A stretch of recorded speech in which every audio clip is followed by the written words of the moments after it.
Chers amis internautes, bonsoir et ravi de vous retrouver une fois de plus sur le JT Web et moi une pratique de résilience. Sur ce deuxième numéro du JT Web et moi une pratique, nous allons vous parler du warrantage. Le projet USAID Yelloa est un projet financé par l'Agence des États-Unis pour le développement international USAID. Il intervient dans plusieurs domaines de développement dont le warrantage. Monsieur Zotoglo Koku, directeur du développement des marchés au niveau de USAID Yelloa, nous fait ici la présentation de USAID Yelloa avant de développer les raisons qui les motivent à soutenir le warrantage au Niger. Le projet Marché Nutrition du Niger, en abrégé USAID Yelloa, est un projet financé par l'Agence américaine pour le développement international USAID, dans le cadre de Feed the Future, qui est un mécanisme de financement du gouvernement américain. Ce projet a une durée de 5 ans et a démarré ses activités en mars 2020.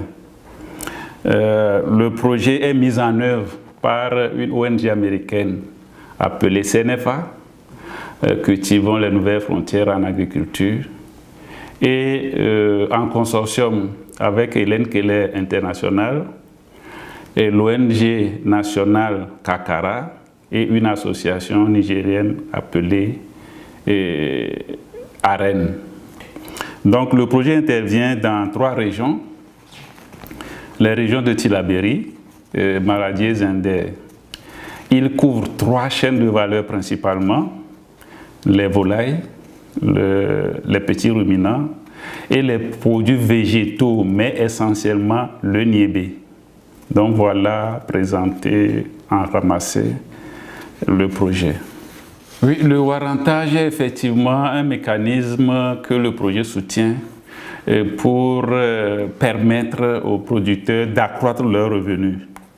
En ce sens que par le mécanisme du warrantage, les producteurs, en période de récolte où les prix des produits sont bas sur le marché, ont cette possibilité-là de mettre le produit en stock en attendant que les prix soient un peu élevés sur le marché avant de les écouler. Voilà, au titre de warrantage en 2021, nous avons pu accompagner les producteurs avec un stock de produits mobilisés équivalent à 156,9 tonnes. 156,9 tonnes qui équivaut à 18,9 millions de crédits mobilisés au titre du warrantage de 2021. Au titre de cette année également, 18 unions des producteurs ont été touchées et environ 8 institutions financières étaient impliquées dans cette opération. Il y a notamment Kokari, Mekat, Yarda Takamaja, Yarda Zender, Crédit Mutuel Niger, Nia Zender, Gominika de Tillabéri et Bessic. Donc, c'est les institutions qui ont accompagné les producteurs dans le cadre du warrantage. Le warrantage est une opération de crédit de court terme dont la particularité est la remise en garantie d'un stock de produits agricoles. Monsieur Boubé Abdoulaye, conseiller finance rurale au niveau du projet USAID Yelloa, nous explique les conditions dans lesquelles le warrantage est pratiqué ainsi que les rôles de différents partenaires de mise en œuvre. Il commence par l'historique du warrantage au Niger. Il faut rappeler que le warrantage a été introduit au Niger par le projet FAO Intrant, en tout cas pour essentiellement résoudre le problème d'accès au financement des producteurs et lutter un peu contre la pratique des usuriers, en tout cas qui profitaient de ces producteurs-là. Donc, peut-être pour définir le warrantage, il faut dire que c'est un crédit, en tout cas à court terme, dont la spécificité est la remise en garantie d'un stock de produits agricoles. Donc ces produits-là, normalement, ils sont non périssables et ils sont susceptibles, en tout cas, d'augmenter de la valeur avec le temps. Et ces produits, ils sont en tout cas cessibles par une institution financière au cas où le client emprunteur, le producteur emprunteur est défaillant. Donc, c'est dire que c'est une activité qui est menée en partenariat avec une institution financière, en tout cas qui attribue 70 à 80% de la valeur du stock des produits donnés en garantie. Maintenant, le crédit obtenu sert à plusieurs activités. Ils peuvent en tout cas conduire des activités génératrices de revenus avec ce crédit-là, ou bien s'approvisionner en intrants agricoles pour les campagnes futures, ou tout simplement faire face à des besoins financiers immédiats qui peuvent être des cérémonies, en tout cas des besoins liés à la famille directement. Donc voilà un peu ce que nous pouvons en tout cas dire par rapport au Warantage. Pour les activités, en tout cas au niveau de USAID Yelwa, nous commençons en tout cas avec l'organisation d'un atelier de mise en relation où tous ces acteurs-là qui sont impliqués dans le Warantage vont être présents. Donc il s'agit des producteurs, il s'agit des institutions financières, il s'agit aussi des fournisseurs d'intrants. Il y a également les services déconcentrés, en tout cas que nous convions à cet atelier-là, où à la sortie on sort, à la fin on sort, en tout cas avec une feuille de route précise qui définit le chronogramme, qui définit les rôles et responsabilités de chaque acteur. Le Warantage est un apport très intéressant pour les institutions financières. Selon M. Ali Mustafa, directeur de la mutuelle d'épargne et de crédit MECAT, le Warantage a contribué à rehausser l'économie au niveau des unions et des producteurs. Tout ça grâce à l'exemplarité de la collaboration avec USAID Yelwa.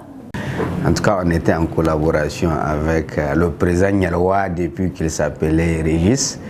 Et dans le cadre de cette collaboration, donc, il y a des appuis, par exemple logistiques, pour nous faciliter le processus de Warantage.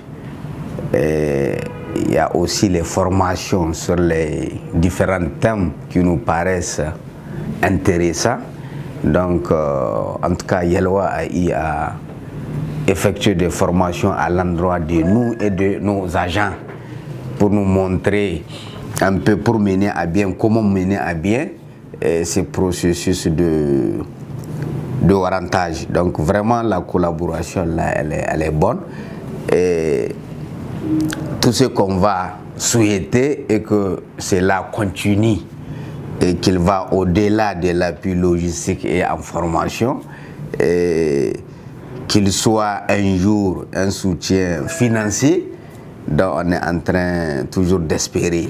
Nous, en ce qui nous concerne en tant qu'institution de microfinance, on trouve que vraiment le Warantage est d'un apport très important.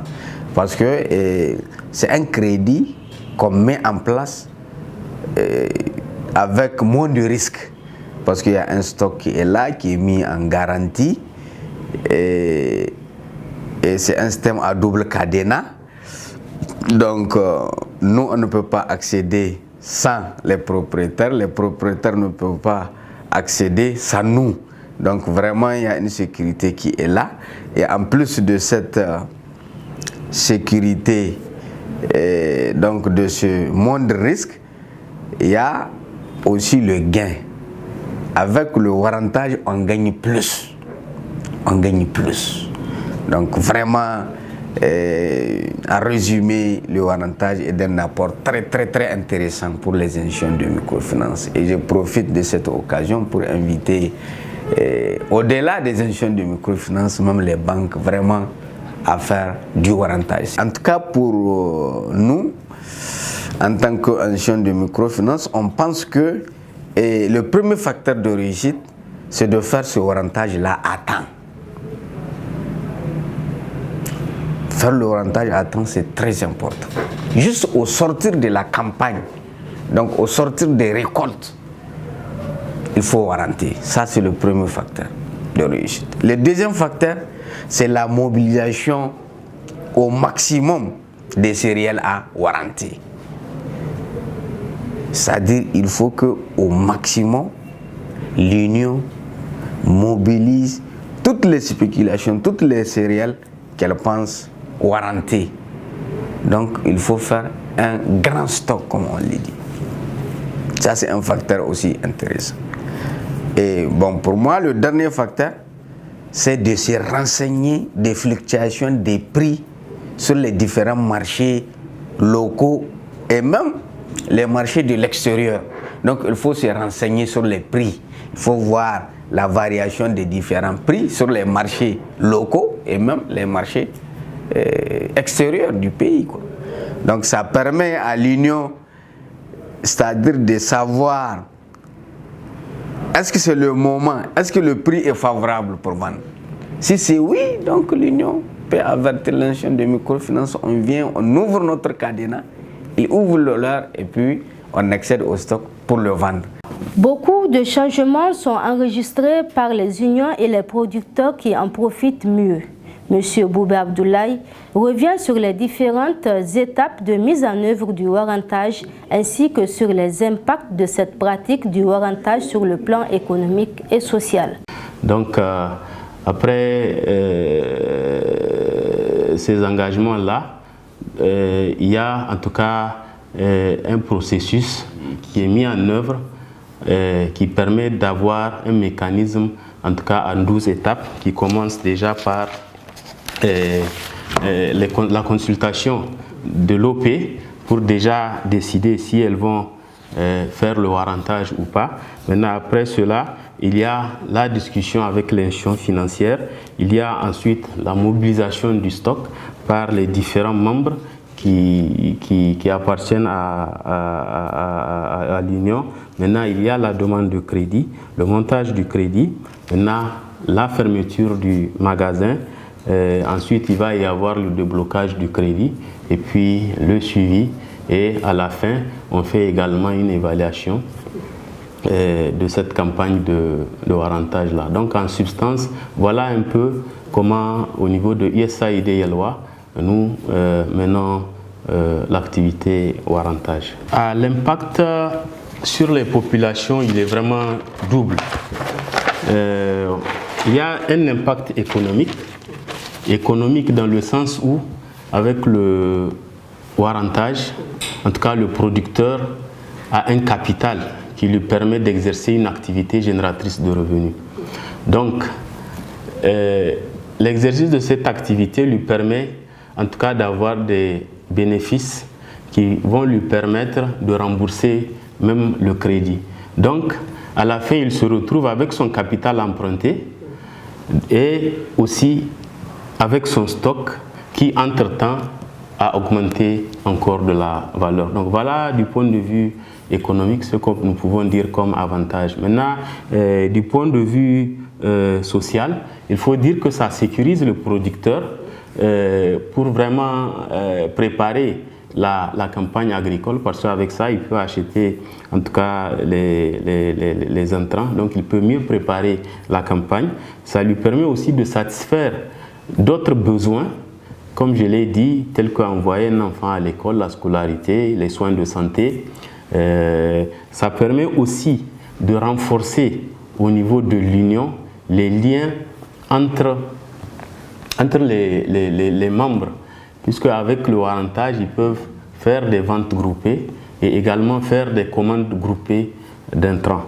Donc voilà du point de vue vraiment impact ce que nous avons constaté au niveau de ces communautés-là. Bon, le principal levier de réussite, c'est vraiment le respect des engagements de toutes les parties impliquées dans la conduite du warrantage. Comme je l'ai dit, on a les producteurs, on a les institutions financières, on a nous-mêmes USAID Yelwa qui accompagnons, nous avons les fournisseurs d'intrants. Madame Hadja Chima, participante aux interventions de warrantage témoignent des changements enregistrés grâce à cette pratique dans le rehaussement de leur économie et de l'amélioration de leur organisation. Elle met tous ces résultats à l'actif du projet USAID Yelwa. Nous les femmes, nous avons vu nos vies considérablement améliorées.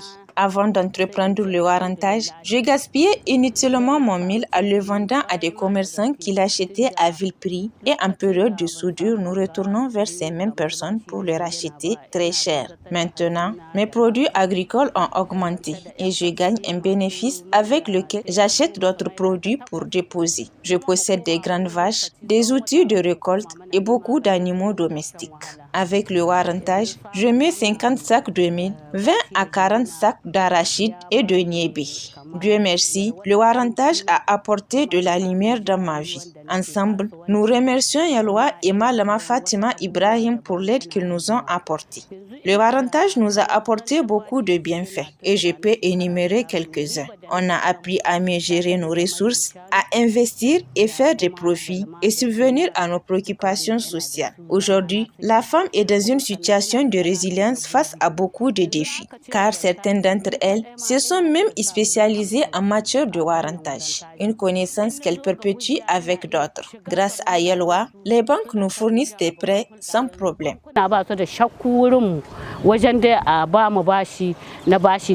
Chers amis internautes, c'est tout pour ce deuxième numéro. Merci de nous avoir suivis. À la prochaine.